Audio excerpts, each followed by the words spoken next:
अस्सलाम वालेकुम। मेरा नाम है तलहा तारिक। कुछ दिनों पहले आपने किंग चार्ल्स के कोरोनेशन की तकरीब के बारे में खबर सुनी होगी और साथ में फैंसी ड्रेस पार्टी भी देखी होगी।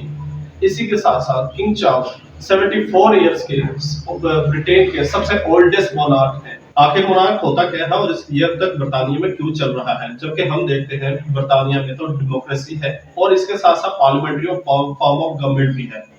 मोनार्क ये बहुत सदियों से चलता आ रहा है ब्रिटेन के अंदर, जो कि अब सिर्फ और सिर्फ उन्होंने अपनी पावर्स ऑफ अथॉरिटी सिर्फ और सिर्फ इलेक्टेड बॉडी को ट्रांसफर की है, लेकिन वो एज ए सेरेमनियल पोस्ट जो है अपने पास रखते हैं।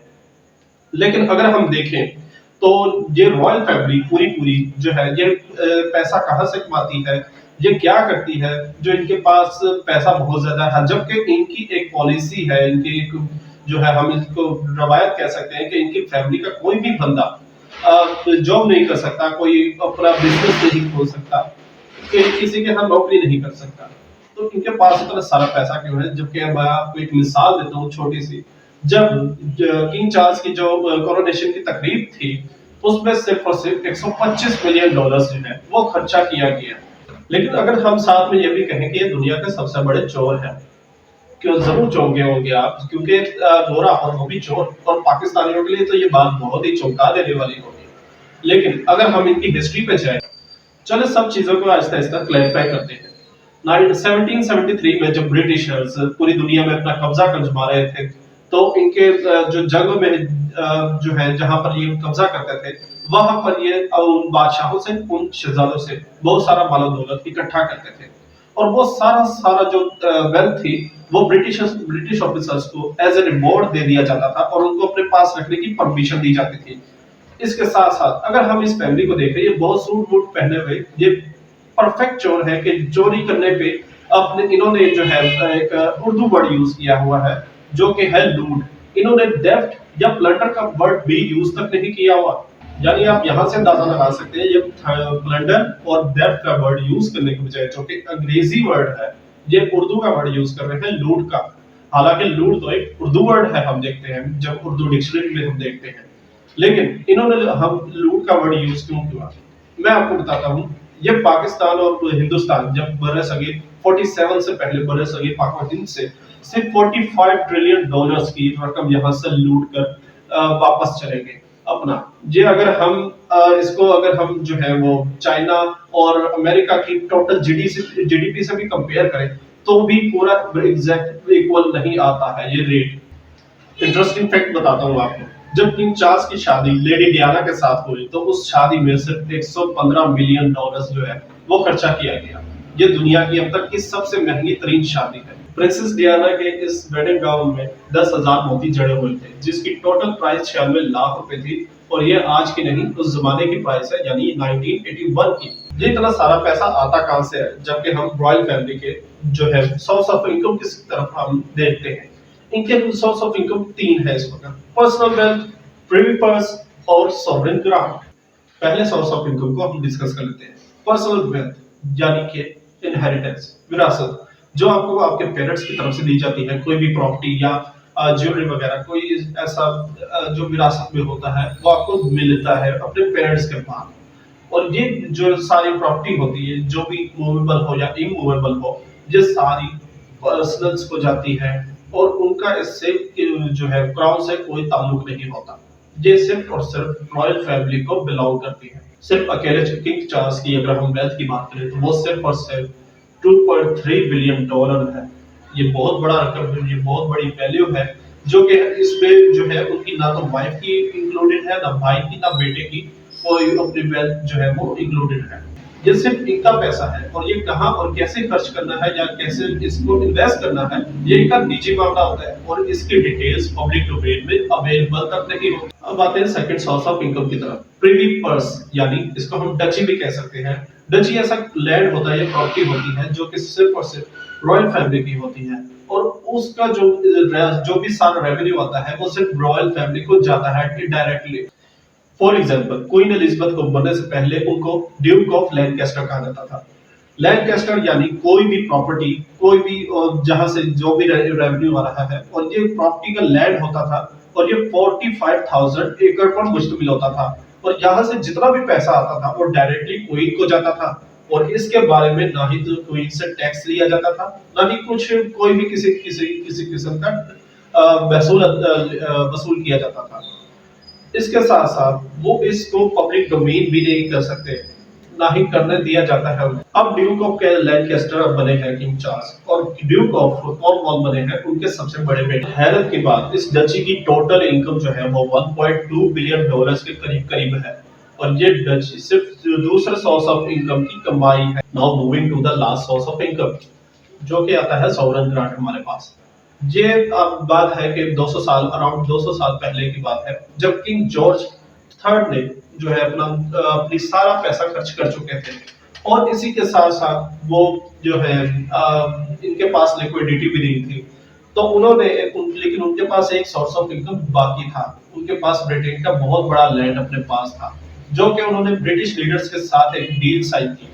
कहा कि आप इस लैंड का इस्तेमाल करो, और जो भी इससे टैक्सेस आ रहे हैं वो सीधा रॉयल फैमिली को अदा करेंगे। और कहा गया कि आप इस लैंड को इस्तेमाल कर सकते हैं, अपना यूज कर सकते हैं, और इसके जो भी टैक्सेस जनरेट होंगे वो खाली आप हमें डायरेक्टली भेजेंगे, हमें डायरेक्टली दे देंगे। इसी के साथ साथ इन जो प्रॉपर्टीज है इनको हम क्राउन एस्टेट भी बोलते हैं। इनमें कई सारे पार्क्स, गोल्फ क्लब, फार्म्स और दूसरी टूरिस्ट साइट्स आती हैं, और एक क्राउन एस्टेट से आने वाला जितना भी पैसा होगा उसका 15% रॉयल फैमिली को डायरेक्टली जाएगा।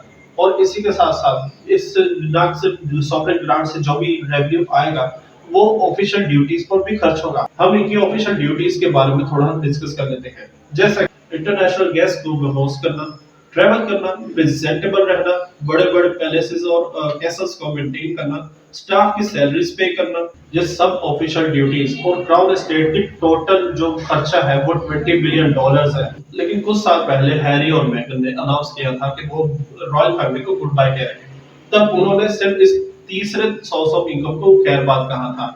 बाकी जो दो सोर्स ऑफ इनकम है उनको उनको वहां से जो है पूरी जिंदगी के लिए, लाइफ टाइम के लिए इनकम आती रहेगी। अब उनके पास ऑप्शन है, वो अपना ब्रांड भी बना सकते हैं और उस ब्रांड से प्रॉफिटेबल बिजनेस भी कर सकते हैं।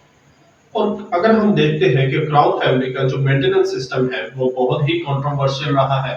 अगर हम ये देखें कि जो टैक्स पेयर्स है वो इसी बात पर सवाल उठाते हैं, इसी बात पर सवाल उठाएंगे कि जो भी मेंटेनेंस का सिस्टम है रॉयल फैमिली का, वो उनको ही बर्डन बर्दाश्त करना पड़ रहा है। फॉर एग्जांपल 1992 में विंडसर कैसल को आग लगी थी, और ये माशाल्लाह गरीबों के पास इतना पैसा नहीं था कि इसको अपने धन दौलत से रीबिल्ड करवाएं, और इस कैसल को रिस्टोर करने के लिए करीब 36 बिलियन यूरोस लगे थे, यानी 350 करोड़ से भी ज्यादा की रकम इस पर खर्चा है। ये टैक्स और ये पैसा टैक्स पेयर्स ने भरा था। एज पर फॉल्स इन सारी चीजों को हम ऐड करें एक साल, तो ब्रिटिश फैमिली की नेट वर्थ इस वक्त 28 बिलियन यूएस डॉलर्स है। लेकिन अगर हम देखें कि जो है क्राउन पहले सारी पॉलिसीज बनाते थे, एक मुल्क कैसे चलेगा, कैसे उसका जो है रेवेन्यू जनरेट करेंगे, वो सारी की सारी पॉलिसी वो ही बनाते थे, यानी वो ही इक़्तिदार पर काबिज होते थे और वो ही मुल्क को चलाया करते थे। लेकिन अगर हम आज देख रहे हैं तो वहां पर एक डेमोक्रेसी और पार्लियामेंट्री फॉर्म ऑफ गवर्नमेंट है, वहां की अपनी पार्लियामेंट है, इलेक्टेड बॉडी सारे फैसले करती है। लेकिन क्राउन वहां पर अभी भी वहां उनके कल्चर में एक इम्पोर्टेंट प्लेस रखती है। जैसा कि हम देखते हैं करेंसी, जो करंट करेंसी होती है वहां पर उनके क्वीन या किंग की तस्वीर होती है, और इनका नेशनल एंथम भी करंट क्वीन किंग से रिप्लेस होता है, उनके नाम के साथ बनता है। मजे की बात यह है कि आज जो पूरा रॉयल फैमिली है ये एक पूरा ब्रांड है, और इस ब्रांड को मेंटेन करने की जिम्मेदारी इस फैमिली की है ही नहीं, यानी इस फैमिली की कोई जॉब करने की जरूरत नहीं है।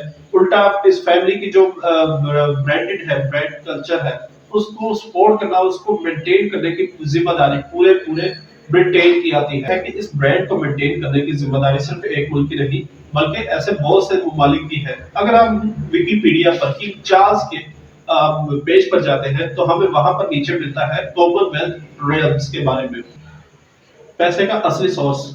अगर हम यूके की हिस्ट्री उठाकर देखें तो 1800 के अंदर ये जो यूके की इकोनॉमी का ग्राफ है ये काफी है इसको एक्सपोज करने के लिए ये कितने बड़े चोर होंगे, क्योंकि जब इन्होंने मुल्कों में कब्जा करना शुरू किया तब ही इनकी इकोनॉमी बूस्ट करती है बहुत ही स्पीडी वे से। हमारे पाकिस्तान और इंडिया बड़े सगीर के लोग बहुत ही मासूम से वो ये दावा भी करते हैं कि अगर अंग्रेज ने हमें लूटा है तो साथ में हमें रेलवे जैसी सहूलियात भी दी है। मगर ये सब झूठ है। ब्रिटिशर्स ने हमसे ही पैसा लिया उस रेलवे को बनाने के लिए। ब्रिटिश कंपनी से स्टील लेती है और हमारे ही लोगों को एक गुलामों की तरह ट्रीट करके उस निजाम को जो है प्रिपेयर करती है। और इस रेल के लिए जो टैक्सेस थे वो भी हमसे ही लिए गए, यानी बनाने के बाद टैक्सेस भी हम ही पे कर रहे थे। तो इन्होंने खातिर ख्वाह हमारे लिए ये काम नहीं किया था।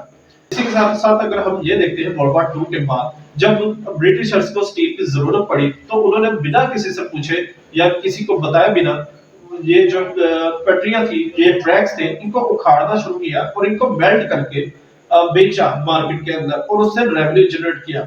ये हमारे ही पैसों का रेलवे था और हमारे हमसे ही बिना पूछे इसको उखाड़ा गया और इसको मेल्ट करके मार्केट में बेच रहे हैं। और तो जो क्राउन आप क्वीन एलिजाबेथ के सर पर देखते रहे थे पिछले 70 सालों में, उन्होंने सिर्फ इसको शायद ही 5 दफा पहना होगा। इस क्राउन पर 400 जवाहरात जो कि पाकिस्तान, भारत और साउथ अफ्रीका से चुराए गए थे।